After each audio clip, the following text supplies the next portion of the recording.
अस्सलाम वालेकुम नाज़रीन, आज हम आपके लिए एक ब्यूटी टिप्स लाए हैं जो आपके डार्क सर्कल दूर करेगी और रिंकल्स वगैरह इससे दूर होंगे। हाफ़ टी स्पून मैंने कोकोनट ऑयल लिया है। इसमें मैं डालूँगी aloe vera,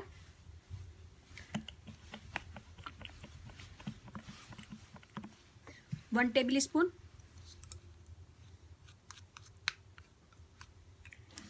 vitamin E oil.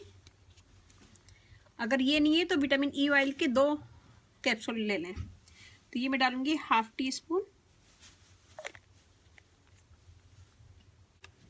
Almond oil, half teaspoon. इन सब चीज़ों को हम अच्छे से मिक्स करेंगे।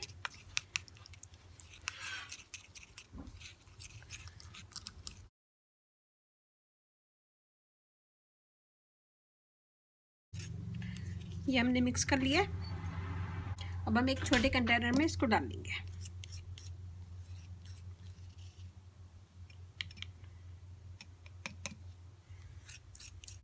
ये देखिए जी, ये हमारी रेडी।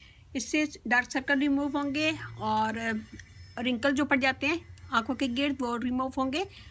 और पफ़ी आइज़ के लिए भी ये बेहतरीन है। इसको रोज़ाना लगा के सोएं।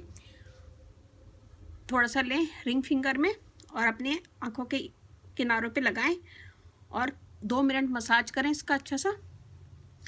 2 मिनट मसाज करने के बाद इसको छोड़ दें और सो जाएं। सुबह उठ के मुँह धो लें। तो ये बहुत अच्छी क्रीम है। इससे आपके डार्क सर्कल दूर होंगे, रिंकल दूर होंगी और आंखों के गिर्द जो लाइनें पड़ जाती हैं वो रिमूव होंगी। तो ये बनाएगा, मुझे बताएगा कैसा लगा। अच्छा लगे थम्स अप कीजिएगा, कमेंट दीजिएगा। मेरी वीडियो को अपनी फैमिली फ्रेंड में शेयर करें और इसको उठा के फ्रिज में रख दें और रोज़ाना दिन में 2 दफ़ा इसको लगा सकते हैं। बेस्ट रिजल्ट चाहते हैं तो इसको दिन में 2 दफ़ा लगाएं। डार्क सर्कल दूर होंगे, रिंकल्स वगैरह रिमूव होंगी और पफ़ी आइज़ नॉर्मल हो जाएगी। तो ये बनाएगा, मुझे बताएगा कैसा लगा। अच्छा लगे थम्स अप कीजिएगा, कमेंट दीजिएगा। मेरी वीडियो को अपनी फैमिली फ्रेंड में शेयर करें। मेरा फेसबुक पेज है, उसे लाइक कीजिएगा, रानी ब्यूटी टिप्स। वहाँ पे भी बहुत सारी वीडियो अपलोड हैं, वो भी देखिएगा। अगर आप लोगों ने मेरा चैनल सब्सक्राइब नहीं किया तो प्लीज़ सब्सक्राइब कर दें। इस चैनल पे आपको बहुत इजी आसान ब्यूटी टिप्स मिलेंगी, जो सारी चीज़ें आपके घर में मौजूद होंगी। तो ये बनाइएगा, मुझे बताइएगा कैसा लगा। अच्छा लगे, ज़रा सी भी मेरी वीडियो अच्छा लगे तो थम्स अप कीजिएगा और आप मुझे इजाज़त दीजिए। अल्लाह हाफिज़।